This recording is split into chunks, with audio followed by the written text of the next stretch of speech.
Hello, everyone. I'm Katrina. I'm the one who's been sending you all those emails. Thank you for staying with me. Okay, so last night was the big budget meeting. I did something a little different. I put together a highlight reel because I wanted to be able to go through it and to give my thoughts about it. It's like a little hard to explain it in an email. And I thought maybe it would be more fun. So anyway, we'll see what happens, but here we go. Okay. Oops, wait. Share my screen first. Okay, bear with me. All right, you should be seeing my screen.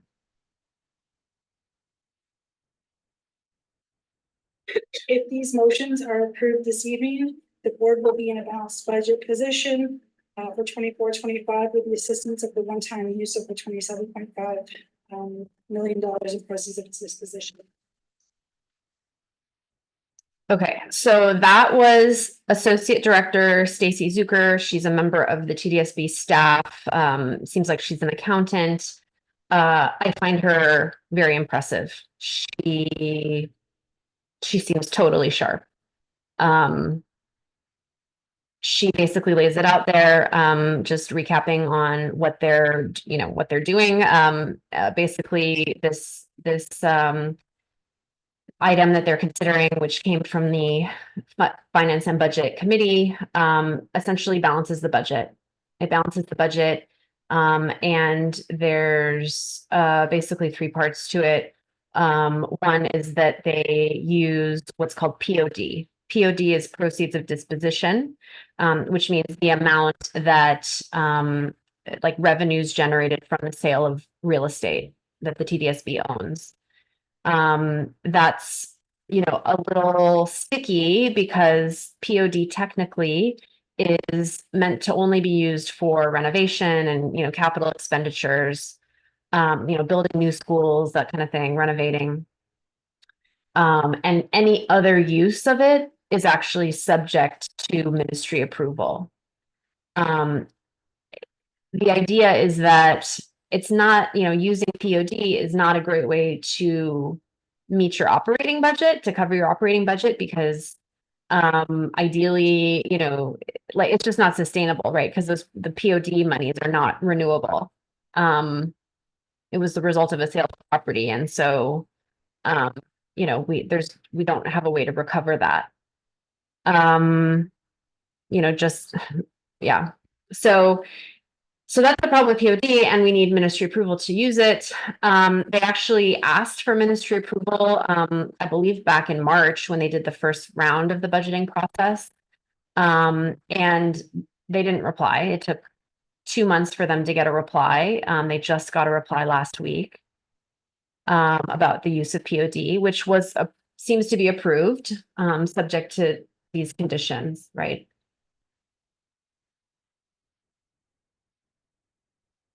And then next, Trustee Williams is going to ask more about the conditions. Thank you, through the chair. I just have a question of clarification to staff regarding that letter that was received from the minister on June 13th, speaking to proceeds of disposition.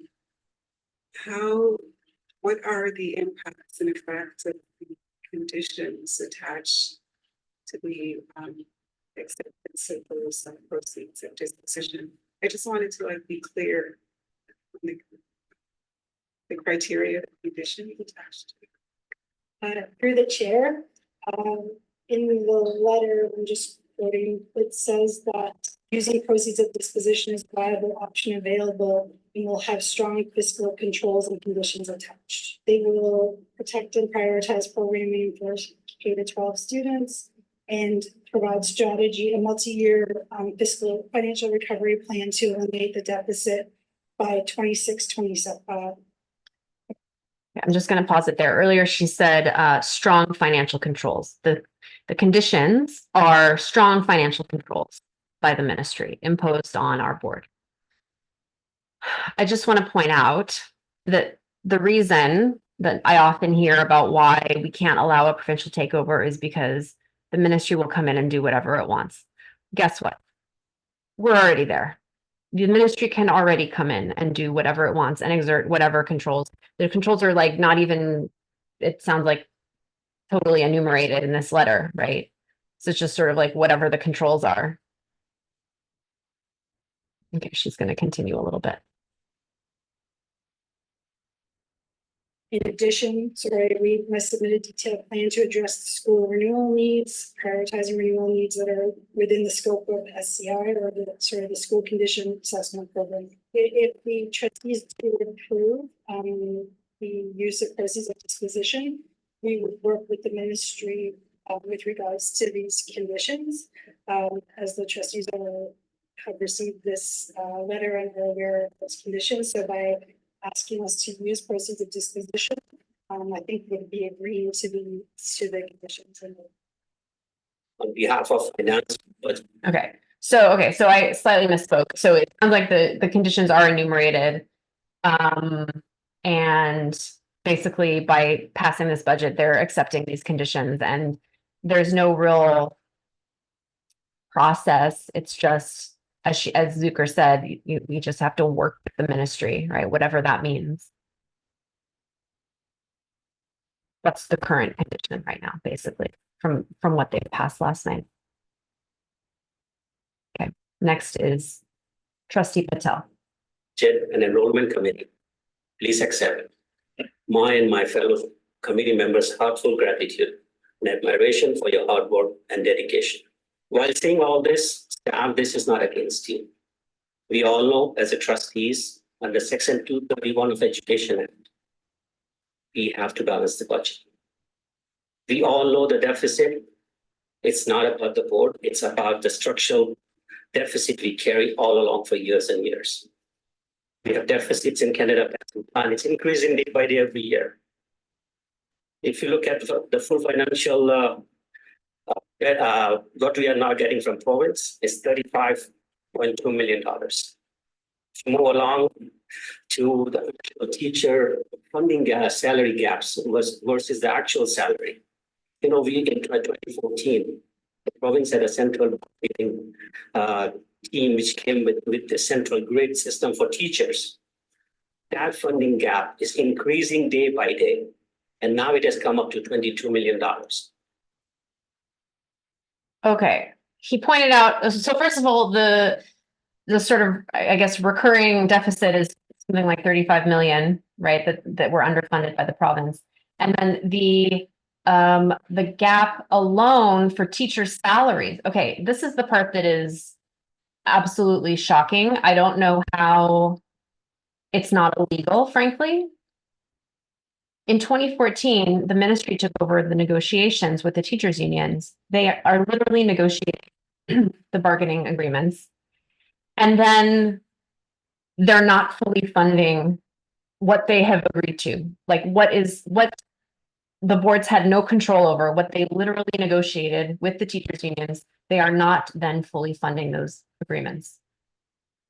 They're making the boards take a deficit or basically, find money from somewhere else to cover salaries and benefits that they negotiated. Someone's going to have to walk me through how that makes any sense whatsoever.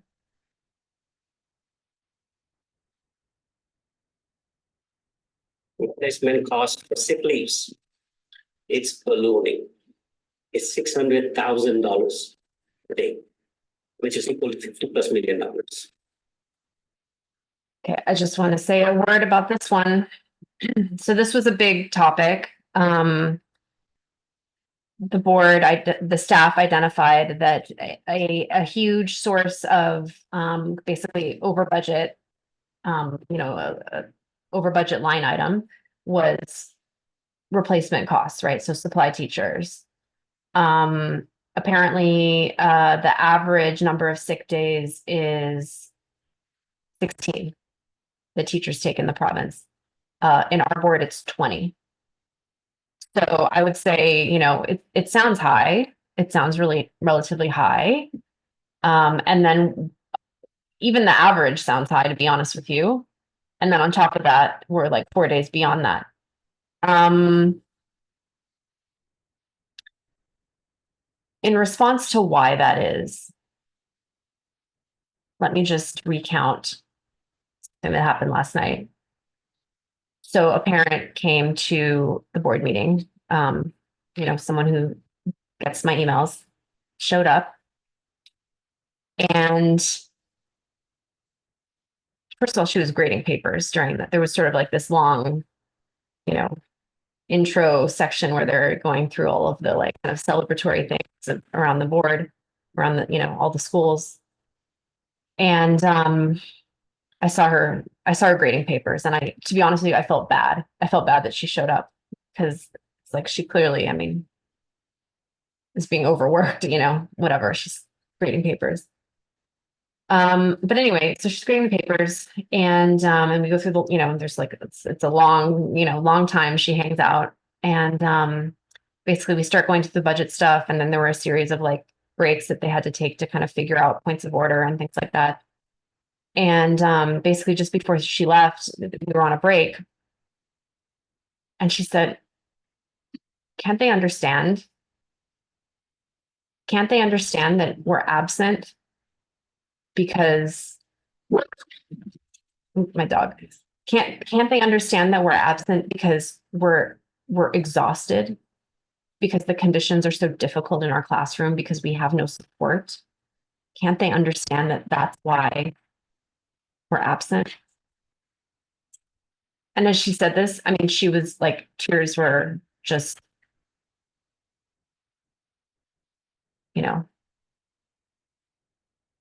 I don't know. Basically, the proposal in this budget that they were considering was to reduce the absenteeism by half a day. Okay, which, it doesn't sound like an unreasonable goal if you were in a normally functioning environment, right? But the problem is you have this environment where I hear from a lot of parents about conversations with their teacher where their teacher starts to break down. Obviously their child's teacher starts to break down because they're so stressed and they're so just at their wits' end. And so for the teachers who are on a leave or, taking absences, what are they going to do to get them back? They're going to just keep calling them, like they're going to, I guess maybe there's something, in the process, maybe they can move something along quicker, but just cannot imagine that that's going to engender like more, a more positive work environment for our teachers who are already literally breaking down.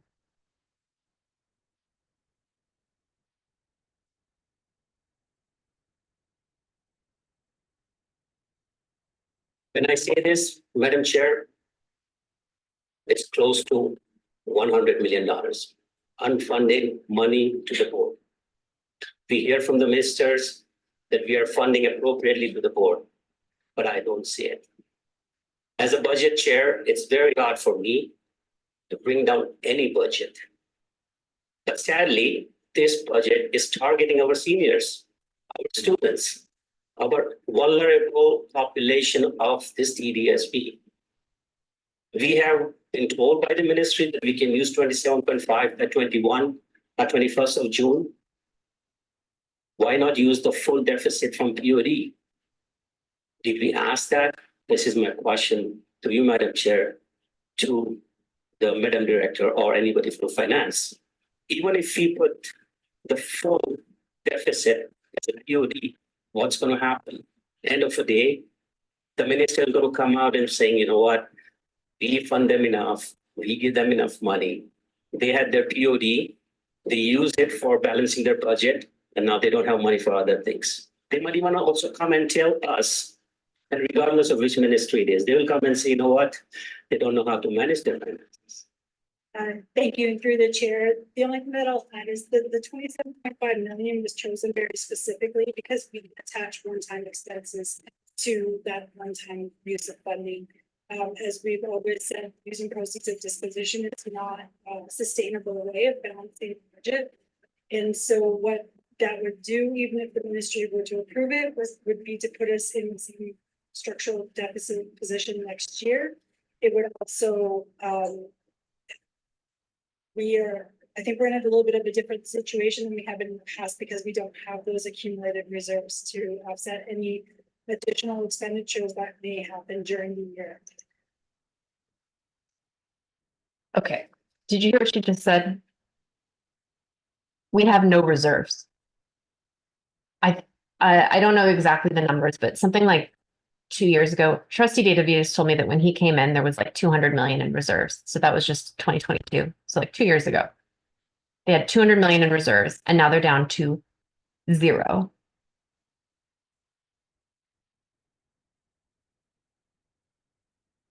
Doesn't seem good.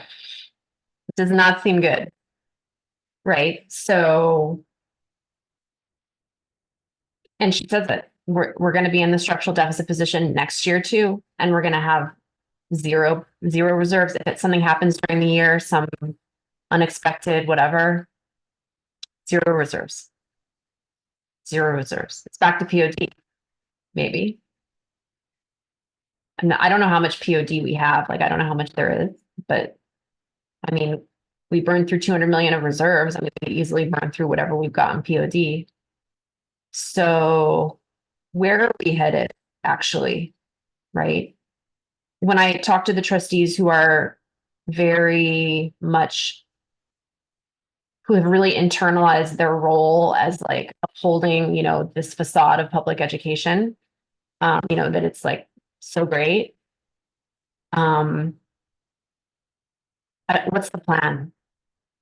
Like literally, like what's the plan? Because I mean, you've got like a year, like tops for this. So I don't know why the idea of voting for a no cuts budget, like, I don't know why that feels so like shocking and controversial and like, improper, right? When like the budget situation's bleak.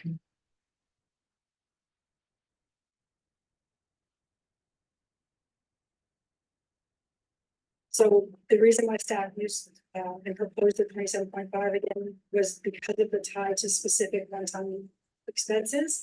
To go above that, there will be no way of recuperating the additional amount of years. Okay, so just really quickly, she answers this question. Yeah, Patel asks, how come we can't just use more POD? And she says, well, because we really shouldn't be using POD for anything more than a one-time expense. Because, again, it's not sustainable. So like you can kind of justify a one-time expense, but beyond that, no. Which I think is, it's a reasonable statement.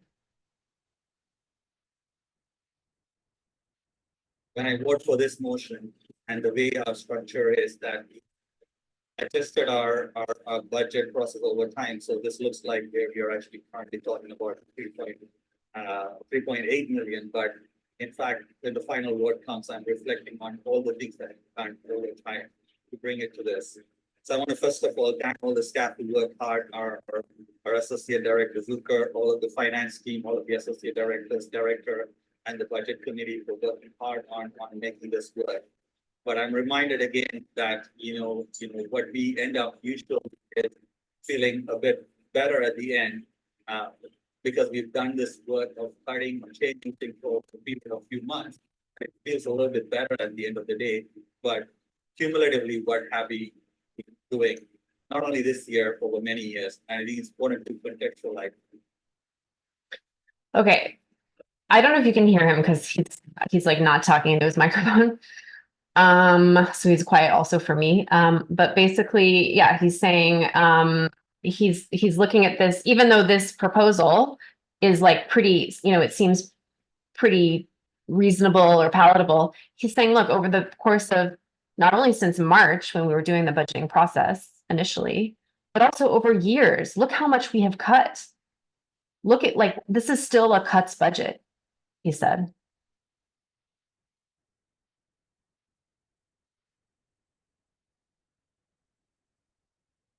A reduction in superintendents, reduction, and we've lost our school improvement coaches. They're going back to their classroom. Some of them are amazing individuals who have helped schools flourish. We've had adjustments to principals, like we've lost funding support for de-streaming that we're not able to make up. There's been issues around safety that we're not able to address. So this is actually a cuts budget. This is actually a budget again. I keep the analogy of, we keep cutting different parts of our limbs over years, and we walk into our schools after 15, 20 years of cuts. We are not able to recognize the schools that were there 20 years ago, and trustees have come and gone. We have somehow catered to the agenda of degrading the standards of public education and thereby leading to loss of trust. Well, that's an important point, right? They are contributing to the degradation of public education. For as much as, these trustees that are really fixated on, again, their role, the propriety of like their position and their responsibility to the province and, et cetera, they are contributing to the degradation of public education when they allow it to go on like this, the cuts and the cuts and the cuts and the cuts over years and years and years. And there's never any pushback. There's never a point where they say, you know what, you're right, this is unacceptable. And we need to put it back on the province. We need to put it, the accountability for this needs to go onto the province. Even at, the expense of our jobs, these jobs are, they pay, I think they earn something like $25,000. Like these are not like normal jobs, right? These are political, for some people, like political stepping stones, or, maybe they just really love being a trustee. I mean, I don't know, whatever it is, but it's like, these aren't like normal jobs. So it's like, I don't know why they're acting like their first responsibility is to the students and the families. That's their first responsibility.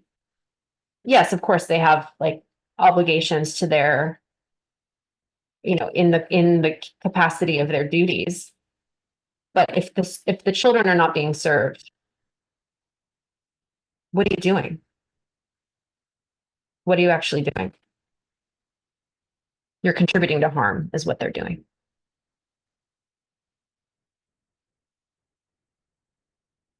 We talk to our families, they're not happy. They're not happy with the state of public education. They think it's our fault, but over time, we are partly, and I don't push back against their anger towards me because I'm part of the system that has continuously I'm sorry, I just have to also say, Rachel Chernoslin has not, she's not listening in the slightest. She's the chair and she's like on her phone the entire time during his speech here, but anyways, whatever. This low standards of expectation around what we should be doing with funding. So I know it's difficult, but at some point, all of us collectively will have to push back against this. It is important for us to be able to negotiate and the province to be able to see that it is inevitable that they need to start looking back at how funding is coming to a city that is very different from many places. Our needs are different, our socioeconomics are different, the kind of infrastructure that we are dealing with is different, the cost of living is different, that we are not able to find enough staffing to keep our schools, classes functional. All of these challenges add up, and we are not being given that level of support from it, and we end up being bullied, to be frank, every year into this position, and we came into it because we are fearful that the province might do something worse. They're being bullied. This is a coercive relationship that the board has with the province. It's not right. It's not right. If they had any dignity, they would stand up to this.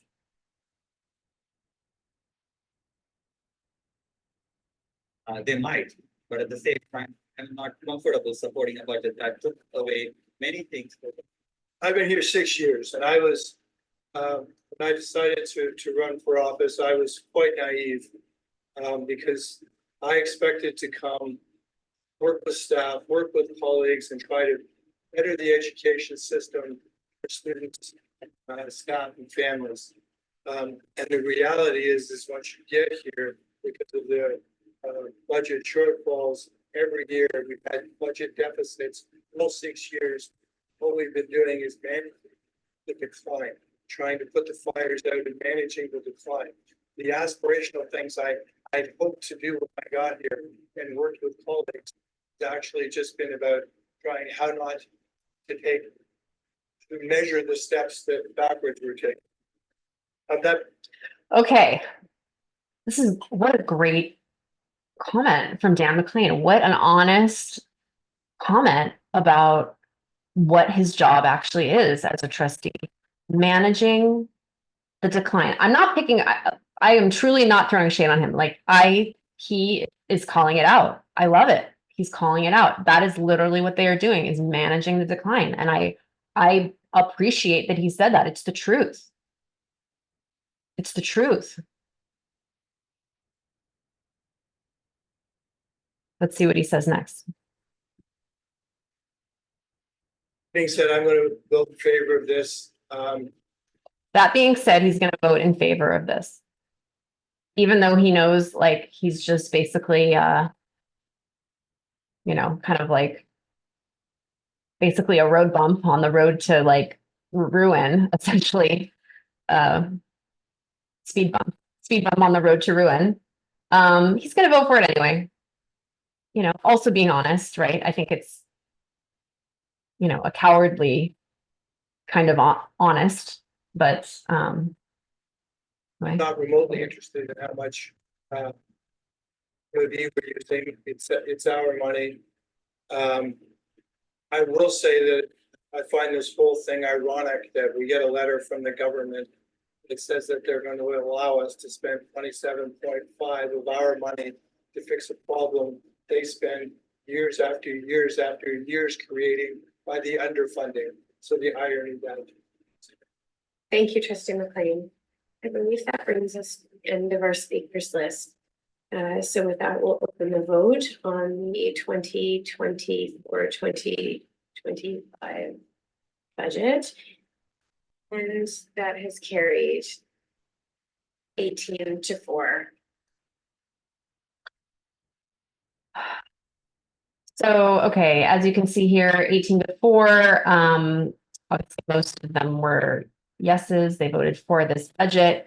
The budget basically had 3 parts to it. One was requesting the use of POD, which it ended up moving slightly from 27.5 to 28 million, just because Trustee De Dovitiis made an amendment basically allowing Learn for Life, which is the continuing education, to basically go at least through the fall. And that did pass. So one of them was the request to go back to the ministry and ask for this 28 million in POD. One was about the options to balance. As I mentioned, it was about, absenteeism, figuring out how to get people back to work sooner. I don't know if they're going to be calling them more. I'm not sure what that is supposed to be, but I imagine it's not going to be great. And then there was 300,000 that they were going to recover basically from Chromebook repair. With the caveat that they would also set aside funds for families that could not pay. But now it's going to be that if you damage the Chromebook and you need a replacement or repair, there's going to be some cost. It was, relatively low. I don't remember, something like, $10 to $20, something like in that ballpark. But nevertheless, it's a choice. And then the third part was about that amendment I mentioned about Learn for Life, basically some changes around Learn for Life. So it did pass. So the 4 no votes were Trustee De Dovitiis, Trustee Erhardt, Trustee Shan, and Trustee Wong. I believe this group had more or less voted against the budget last year as well. I'm not sure about Trustee Wong, but definitely the other 3 did. I'm told that Trustee Wong is also very reliable in that way, in terms of, standing up for the no cuts budget. So, look, in terms of votes, I don't know that we earned an extra vote or anything like that, you know, I think, you know, as you, I'm gonna stop sharing. You know, as you heard from the comments from Patel, the comments from McLean, I think we are making headway in that the rhetoric is changing. The rhetoric is changing in a way that is frankly angrier. Like I've heard more of a tinge of like real frustration and anger from the trustees lately. I think they're being a little more blunt about how they're being sort of yanked around by the province, which is good. That's, I think, the first step to kind of breaking through that gaslighting, that tendency to gaslight and be like, oh, everything's actually fine. And it's like, no, it's not fine, right? It's not fine. And when they can start to admit that it's not fine, that it's not acceptable, that's like, it's like, you know, we're getting there, right? We're getting somewhere. So I think between now and next, you know, whenever, if it's March or, you know, whenever the next budgeting round is, I think we need to really be pressing both on our trustees and on our MPPs. For those of you who are in conservative ridings, we need people really having those tough conversations with their MPPs in conservative ridings. I have 2 wards where, or ridings where that are conservative, and there's parents organizing to try and meet with MPP, having a joint meeting actually between the MPP and the trustee. I think this is really important because having the trustee there really validates what the parents are saying. You know, even though both these group, well, one group it's like 5 parents from one school and the other group is like 5 parents from different schools. But I think having the trustee there really validates, and it really prevents the MPP from using the kind of party line of saying, well, everything's great and we funded so much. And, you know, look, I think the role of the trustee is to say, hey, you know, as all the trustees unanimously endorsed in April, or that we unanimously agreed in April, the funding's not enough. There's a structural deficit. There's a structural funding problem. And the fact that even the conservative trustees still endorsed that statement is really, really significant. It means it's not so much about a partisan, you know, kind of fight. It's literally just about what we have and don't have. And, you know, my hope is that having the trustee there will really push them. I think we need to start now prepping the trustees for a no vote on the budget next year. I mean, we could get there anyway. The budget could be so far off that, you know, they can't even find a pathway. But we need to really, I think, be laying that foundation or that groundwork for them so that they feel comfortable. They feel comfortable that the parents are behind them, that that's something that we really want. And I think Anna from Ward 6 had a great idea, which is she wrote me this morning and she's like, I emailed the 4 trustees who voted no, and I copied my own trustee, and I basically thanked the 4 for you know, for voting no, and you know, basically kind of like throwing some, you know, passive aggressive shade at my trustee. That's awesome. I think that's awesome. I think that's a great idea. I think we should all do that. We should all be, first of all, if your trustee voted no, definitely thank them. And if your trustee did not vote no, I think writing to, you know, copying them on an email to the 4 who did, and just making sure that they know that that's a position that you support, that you want to see next year. I think that's important. And look, again, you know, I wish I hope I don't come across as like, you know, gleeful about like, you know, provincial takeover. Like, it's not like that. I mean, it's not a good, like, we are not in a good situation, right? It's not a good situation. But what I want to see, I want to be able to have a fight with someone.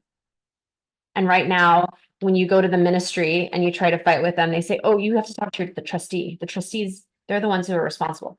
And then when you go to the trustees, guess what they say? They say, oh, actually, it's the ministry. The ministry are the ones who are, holding the purse strings, and, they're the ones to fight with. Regardless of who's right, we're in a pickle, right? This is a problem because there's never anyone with authority, with true authority that you can get to. And this is probably by design. It keeps us from being able to get at them, to demand something from them, because it's like, it's like the wizard behind the curtain. It's like there's no, like we can't really identify who it is exactly that we need to be talking to. So I think the benefit of having the ministry responsible and accountable for the budget, I think that will be a net win, especially if parents are organized. So that's the plan. Please reach out to me if you have questions or ideas, or you need to cry. I have a lot of people that are just like, I have to talk to you about what's happening. No, anyway, I just want to thank you guys for being, like staying with it and, being open to, really demanding change and standing up for what's right and what's right for our kids and our communities. And just, I think if we do it together, I think we can't really go wrong. And also another one of my goals, just so you know where my head is, I really want to start reaching out to some of the school councils around Ontario, especially, for example, where the students have died. There were 2 students who died at school in the last 4 months in Ontario.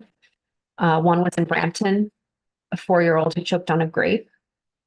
And the other was a 16-year-old in Eastern Ontario who had complex special needs and was locked in a sensory room and died. I didn't know what a sensory room was before I read this article about his death. And then I happened to see on Facebook, someone in the autism community posted a photo of the room he was in. I mean, nothing could have prepared me for this. It was literally a padded closet.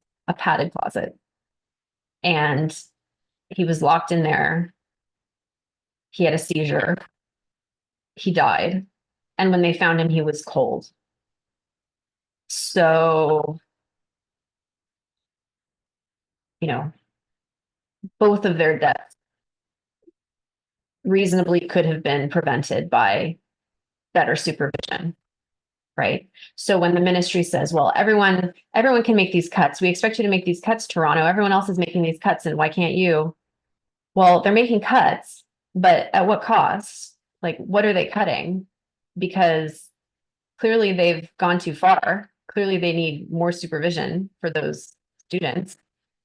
So this, in my mind, with these kind of, these tragedies having occurred, I think that we are beyond the point of like, talking about, nice to have things, like this is very, very serious. So I really hope that through the summer, I still may send an update here and there. I hope you guys can stay with me and, yeah, again, reach out anytime. Thank you so much.